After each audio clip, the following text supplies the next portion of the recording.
शिक्षक हा पिढी घडवतो. शिक्षक मातीच्या गोळ्याला सुद्धा चांगल्या मूर्तीचं रूप देतो. शिक्षक फक्त शाळेतच जाऊन भेटणार नाही, तर शिक्षक मूल जन्माला आल्यानंतर त्यांना योग्य वाट दाखवणारे आई वडील सुद्धा त्याच ताकदीचे असतात. परंतु समाजामध्ये शिक्षकांना ज्या पद्धतीचं स्थान आहे, शिक्षक म्हणजे गरीब असो किंवा श्रीमंत असो, कुठल्याही जाती धर्माचा विद्यार्थी असो, त्याला ज्ञान देणं, त्याच्यातल्या कलागुणांना वाव देणं आणि त्याच कलागुणांना पारखून त्याच्यामध्ये एक जबाबदार नागरिक आणि एक चांगला समाज घडण्याचे स्वप्न पाहणारा शिक्षक आज टीकेचा धनी झाला. म्हणजे जिल्हा परिषदचा शिक्षक असू द्या किंवा अजून कुठल्या संस्थेचा शिक्षक असू द्या, शिक्षक हा शिक्षकच असतो. आणि शिक्षक टीकेचा एक सॉफ्ट टार्गेट असतो, कारण शिक्षक कधी बंड करत नाही, शिक्षक कधी विरोधात जात नाही, शिक्षक कधी आपल्या आडव्या वाट्याला येणार नाही. म्हणून काही तथाकथित मग ते आमदार असतील किंवा वाचाळवीर असतील, शिक्षकांना सॉफ्ट टार्गेट बनवतात. कदाचित जे चुकीचे असतील त्यांच्यावर टीका झाली पाहिजे किंवा त्यांच्याबद्दल बोललं पाहिजे, परंतु ज्या शिक्षकांनी, एखादा आमदार सुद्धा ज्यावेळेस लहान होता त्यावेळेस त्याच्या गावात, ग्रामीण भागात त्यानं त्याच शिक्षकाच्या हातून शिक्षण घेतलं. पैसे असल्यामुळं तो लोकप्रतिनिधी झाला किंवा निवडून आला. त्याच्याकडे जी क्वालिटी होती ती एका शिक्षकांनीच त्याच्यामध्ये निर्माण केली, हा तो विसरला. आणि शाळा सुरू आता काही दिवसांनीच होणार आहेत.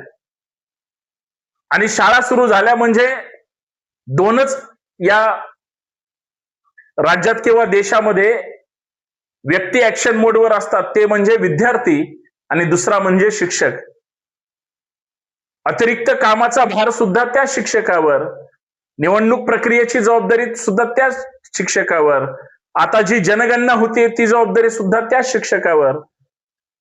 शासनाच्या ज्या ज्या योजना असतील, ज्या इम्प्लिमेंट करायच्या असतील, लोकांच्या दारात जायचं असेल, तो शिक्षक प्रामाणिकपणे तयार असतो.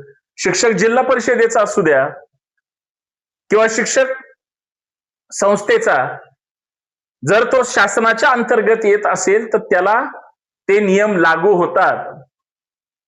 परंतु याच शिक्षकांना मूर्ख म्हणणारा, याच शिक्षकांना नावं ठेवणारा, याच शिक्षकांच्या एकंदरीत कार्यकृतीवर, कौशल्यावर आक्षेप घेणारा आमदार म्हणजे, सतत त्यांना घालून पाडून बोलणारा आमदार म्हणजे आमदार बंब. खरं तर काही लोक फक्त तोंड उघडलं की काहीतरी घाणेरडं बोलतात. त्याच्यातला प्रशांत बंब नावाचा आमदार छत्रपती संभाजीनगरचा जाणीवपूर्वक वेळोवेळी शिक्षकांची बदनामी करणार. शिक्षक जर मूर्खच असतील तर मग तुम्हाला घडवलेले शिक्षक मूर्ख होते का? तुम्हाला शाळेत अभ्यास करून घेणारे शिक्षक मूर्खच होते का? कुठल्या शिक्षकाला अक्कल नसेल तर मग आज आमदार साहेब, तुमची मुलं कुठल्या शाळेत शिकतात? आमदार साहेबांना आणि त्यांच्या सगळ्या अंधभक्त कार्यकर्त्यांना घडवणारे सुद्धा शिक्षकच असतील, ती सगळीच मूर्ख असतील, तर मग तुमचं बटन दाबलेलं, तुम्हाला निवडून आणलेले सुद्धा काहीतरी शिक्षक असतीलच की.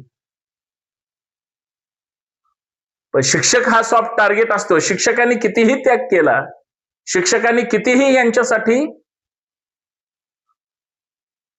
प्रामाणिकपणे सेवा दिली, तरी शिक्षक हा यांच्या दृष्टिकोनातून एक सॉफ्ट टार्गेट आहे, हे वेगळं सांगायची गरज नाही. आणि याच प्रशांत बंबच्या या वाचाळ कृतीवर आपल्याला अजून चर्चा करायची.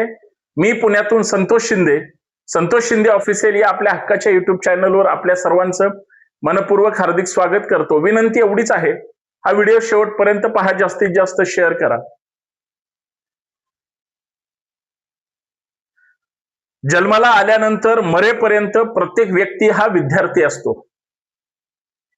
तो सतत शिक्षण घेण्याचं काम करत असतो, काहीतरी नवीन घेण्याचं काम करत असतो. आणि शिक्षक सुद्धा त्याच्याकडे असलेलं क्वालिटीचं लोकांना देण्याचं काम करतो. पण पिढी घडवणारीच माणसं जर बदनाम केली तर ती पिढी घडवतील का, हा मला पडलेला प्रश्न आहे. याच प्रशांत बंबनी मागच्या वर्षी जिल्हा परिषदेच्या शाळेतल्या त्या शिक्षकांच्या बाबतीत कामचुकारपणा करतात किंवा बरीच आरोप केले. कदाचित शिक्षक संघटना सरकारच्या दबावापुढे बोलल्या नाहीत.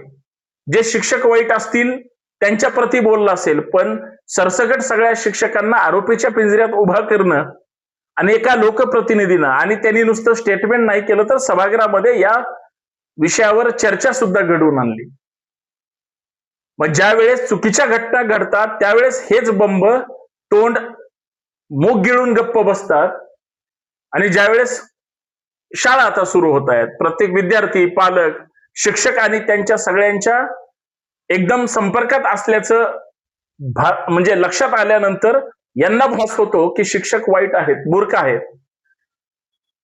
म्हणजे आमदार असून मूर्खपणा केला तरी चालतो, फक्त शिक्षक असून मूर्खपणा केलेला चालत नाही, हे बंब साहेबांचं म्हणणं जर असेल तर ते कितपत खरं, कितपत खोटं आणि कशा पद्धतीनं कोण किती बोलतोय याचा सुद्धा शोध आणि बोध घेणं फार गरजेचं आहे. म्हणून मला या विषयावर बोलावं लागतंय. सत्ता असल्यामुळं, मुख्यमंत्र्यांच्या मर्जीतला असल्यामुळं, सत्तेची मस्ती, नशा डोक्यात गेल्यामुळं इतरांना जर फक्त आणि फक्त म्हणजे वाईटच बोलणं, तोडूनच बोलणं किंवा त्यांच्या प्रती द्वेष, राग व्यक्त करणं ही जर लोकप्रतिनिधींची भावना असेल तर असे लोकप्रतिनिधी नंतर निवडून आले नाही पाहिजे, याचा सुद्धा याच शिक्षकांनी बंदोबस्त केला पाहिजे. आज बरेच असे शिक्षक आहेत कायम विनाअनुदानित वर काम करतात. ते मूर्ख आहेत का? जे शिक्षक भले कमी पगार असेल, काही ठिकाणी तर पगार सुद्धा मिळत नाही, तिथं ते प्रामाणिकपणे काम करतात, संस्थेवर काम करतात. जिल्हा परिषदचे शिक्षक असतील, कुठलाही शिक्षक असू द्या, 20-20 किलोमीटर जाऊन प्रवास करून खेडोपाड्यात शिक्षक जाऊन शिक्षण देतात. त्यांचा स्केल काय असेल शासनाने ठरवला, परंतु सरसकट सगळ्यांना मूर्ख म्हणणं हे आमदार रूपी या म्हणजे विचारशून्य व्यक्तीला खरं तर शोभलं पाहिजे.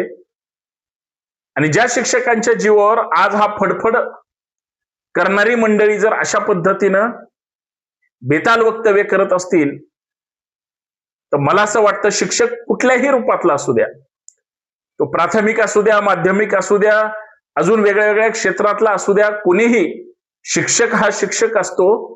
तो ज्ञान देण्याचं काम करतो, तुमच्याकडून काही मागण्याचं किंवा वसूल करण्याचं काम करत नाही. शिक्षणाचं बाजारीकरण झाल्यामुळं जे काही आज शिक्षक पेशाला व्यावसायिक रूप आलंय, म्हणून त्या ज्या लोकांनी हे सगळं बदनाम केलं, कदाचित त्यांच्या प्रति बंबच्या सद्भावना समजू शकलो असतो. पण ज्याच्या मेंदूतच विकृती आहे, ज्याचा मेंदू सडलेला आहे आणि ज्याचे विचारच विकृतीशी निगडीत आहेत, त्या आमदार महोदयांना शिक्षकांचे प्रश्न, दुःख, संघर्ष, त्याग, समर्पण, ज्ञान, विद्वत्ता आणि समाजाप्रती असलेली एक आदरयुक्त भावना काय कळणार? एवढंच मला या माध्यमातून सांगायचंय. आणि बंबनी जे वक्तव्य केलं, आमदार म्हणून जे वक्तव्य केलं, किंवा त्यांनी शिक्षकांना जे मूर्ख बनवण्याचं काम केलं, ठरवलं, त्या वक्तव्याचा जाहीर निषेध. जास्त काय बोलण्यात अर्थच नाही. जय शिवराय.